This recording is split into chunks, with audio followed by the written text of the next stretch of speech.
Good afternoon, everyone. Thank you so much for your patience, guys. I only made one video a week because my microphone that I bought on Amazon was so whack. My newest one just came in. Hopefully it's a better experience, guys. Today we have a good video. It's all about ALJAMAIN Sterling, him calling out Tim Welch in kind of like a street fight kind of attitude manner. And then also we're gonna be talking about Demetrius Johnson getting into how being an influencer or having X amount of followers pays you in the UFC. But before he was in Bellator, he used to be in the UFC. We traded for him and we got Ben Askren. And you know what?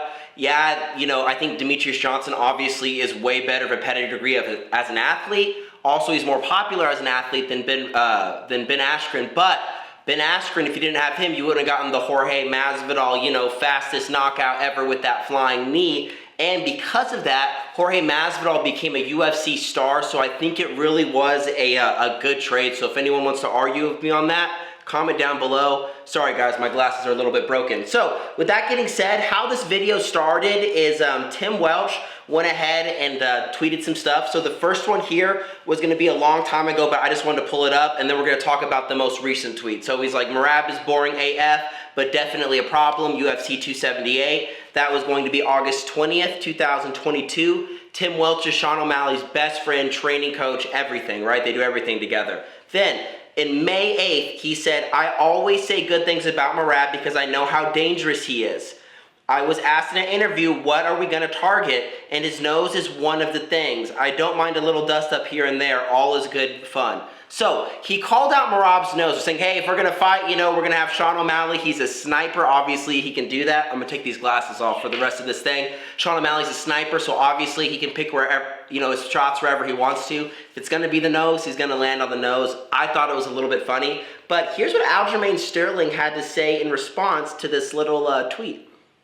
Let's go ahead and click play. ALJAMAIN Sterling sends a warning to Tim Welch. After a recent back and forth on social media, former bantamweight champion ALJAMAIN Sterling made it clear that if he and Sean O'Malley's coach Tim Welch come face to face, things may get ugly. In a video for his YouTube channel, Sterling fired back at Welch following a verbal sparring session on social media that started with Welch calling out Merab Dvalishvili for having a big nose. So I'm not trying to be malicious or anything like that. I'm not trying to attack Tim Welch or anything like that. I actually like those guys. At the end of the day, you say something, you got to answer for those words. You know what I mean? So if Welch wants to keep talking like that and then we see him and it turns to something else, I have no idea what might happen. But if it turns to something else, hey, you were part of this the whole time. That it is what it is at that point. You know what I mean? So with respect to him and his camp, I don't think they meant for it to go that way, but I do have to point out that's why I had to respond the way that I did to kind of let them know, like, hey man, you guys are crossing a threshold. The MMA community was quick to react, with one fan writing, Sean is always with Tim, so you'll just get slept unconscious again. Another added, love Aljo, but this is corny. Even if Welch is a former fighter, no one wants to hear Aljo talk about beating up a non-fighter. One fan cracked a joke at the former champ's expense, writing, sorry Aljo, there's no decisions in a street fight. Another member of the... I had to leave the comments in there because that last joke was so funny. There's no decisions in a street fight. And it's really funny too because, the streets are so much different than in the cage, right? So obviously, a lot of times people assume that if you're wrestling and have jiu-jitsu, you have the advantage over striking. But as you know, if you're a good enough striker, you can knock that person out before they go ahead and grab onto you. Now though, in the streets where it's so much more dangerous to be like, oh, I'm just gonna use my wrestling, right? It's ALJAMAIN Sterling, Tim Welch, and Sean O'Malley would kill Aljo with just an all-hands combat or any striking combat. So legs, knees, elbows, hands, boxing, whatever discipline you wanna do in striking, Tim Welch and Sean O'Malley would destroy ALJAMAIN Sterling. So Aljo's like, in a street fight, I'm just playing, pretend here, but it's like they get in a street fight, you're able to get stomped on. There's no one stopping someone from giving you that illegal knee, Aljo, when you're on the ground. I mean, there's no rules on the street. So, brother, you need to be careful because wrestling, yes, if you're just wrestling someone versus a wrestler, awesome. But when it's in the streets, the last thing you want to do is wrestle someone, especially if there's groups of 2 or more, guys. Do not wrestle someone or go for a tackle in the street fight. Either walk away or throw a punch. If you're fighting a non-fighter, I promise you, you throw one punch and actually hit them. Even if you really don't know how to fight, just something like that. Feel that on your hand. It's not soft. Just hit them in the nose. Even if you don't know how to punch, it will shock 99% of the people in this world and they will not continue to mess with you. I promise you. So, let's go over the next video now. This is going to be Aljamain Sterling. I'm sorry, guys. I just think it's so funny that Aljamain Sterling thinks he's like some street fighter now, but he's not. So, this is also him talking about how he's confident he would beat Sean O'Malley in a rematch. So we want to go ahead and play this as well. O'Malley in a rematch. During a recent appearance on the Overdogs podcast, Sterling stated that he would bet his life savings on beating Sean O'Malley if they fought again. I had to take a month off from my Henry Cejudo fight because my shins were so beaten up. Oh, but Sean had busted ribs. He didn't have busted ribs coming into training camp. The guy had 10 months off before his Jan fight to prepare for either myself or Henry Cejudo. He beat Jan, and then he got to sit and wait as if he was the champion. And then I get told, as the champion, you have to turn around and cut all that weight again. And again, O'Malley showed up that night. So, guys, drop your comments down below. What do you think? Do you think that it was unfair the time that Aljamain had to turn around from his last title fight?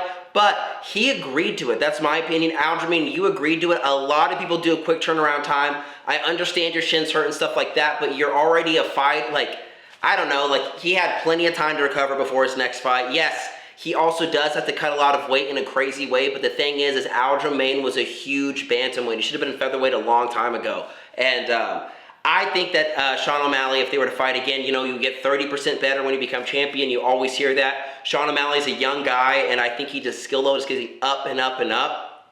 Him and Ilia Topuria have surprised me the most, two champions, because you always think striker versus wrestler, striker's gonna lose, right? You always think that. Like, think like Conor versus Nate Diaz won, like Conor versus Khabib, like, you always think that, right? Like when the Dagestanis came in, I was like, oh crap, like wrestling is no joke, right? Well, Sean O'Malley knocks out Aljamain Sterling, did a pretty good job with Jan, even though he's not a huge grappler. And then Ilia Topuria, I'm not saying Volkanovski's a huge grappler, but he has grappling and he would use it. And so it's these guys that have these tool sets and these just dominant strikers, which are Topuria and Sean O'Malley, seem to be having a lot of success. So drop your comments down below. The first thing I asked y'all, what do you think would be if they had a different turnaround time, if Aljo had all the time in the world to heal up and relax?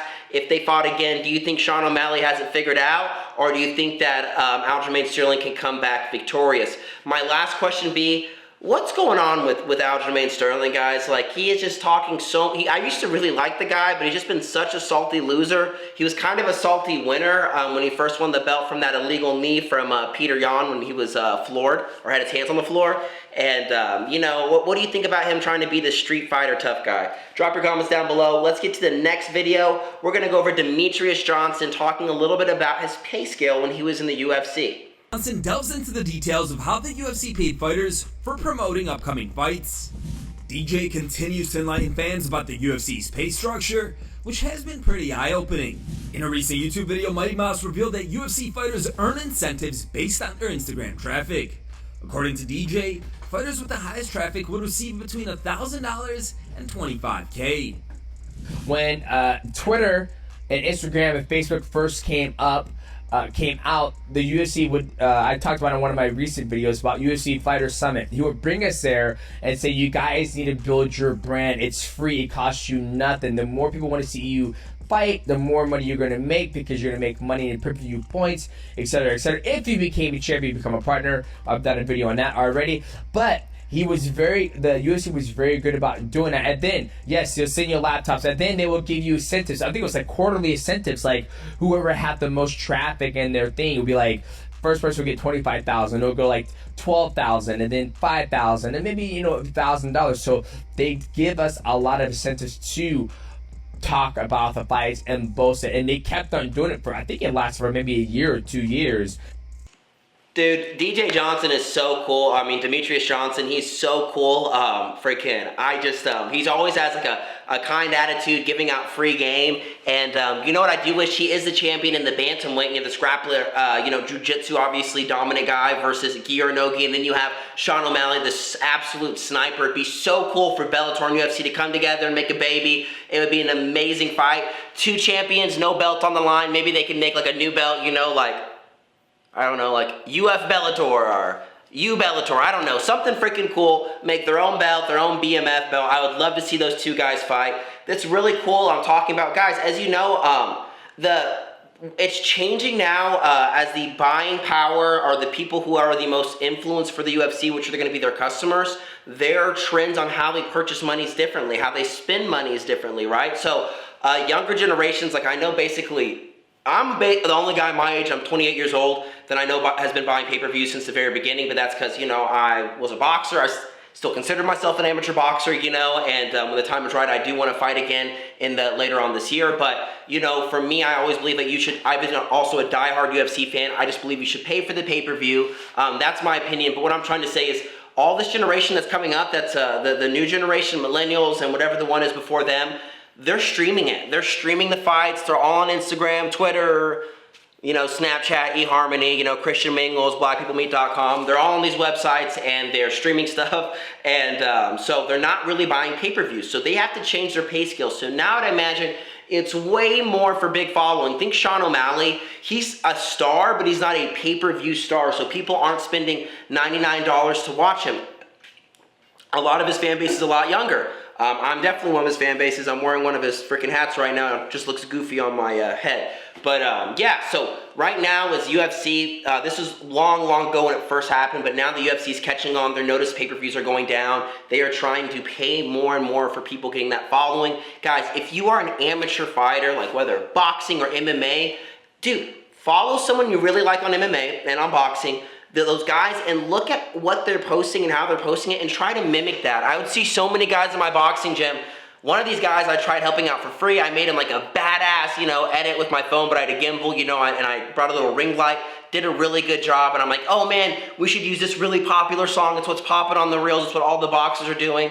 And I didn't think he'd give me any input because like I'm the media guy, you're just a kid boxing. And he's like, no, I want to play like, I remember the song, it was so terrible, Hot Boy Record First, and it was some stupid song, and he wanted to cut out like parts of him like hitting the bag really hard and so what I'm trying to say is, like, you may have it in your head to look one way, but mimic these guys whose Instagrams are popping. Like if you're a boxer, look at Ryan Garcia. What does he post? Look at the lighting, you know, do you have good lighting? But work on your social media. It's free game.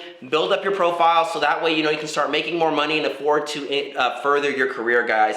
But with that being said, that's about all I have for this video, guys. If you got value from it, if you like me watching all these hours and just picking out things that I like, continuing just the dialogue, my thing always was why I started this is, you know, I'm a diehard UFC fan. I'm not a UFC fighter or anything like that. I am an amateur boxer though, but I love UFC. My wife loves UFC. None of my friends are really UFC guys, so whenever there's a fight or something like that, it's like, oh man, I just want to continue the dialogue with like-minded people. Drop any comments down below that you want to see me cover next. You got a question about fighting, you have your own opinion, you didn't like my opinion, drop it down below. Let's start a conversation below. I love the community that y'all have been building. With that being said, I'm out, guys.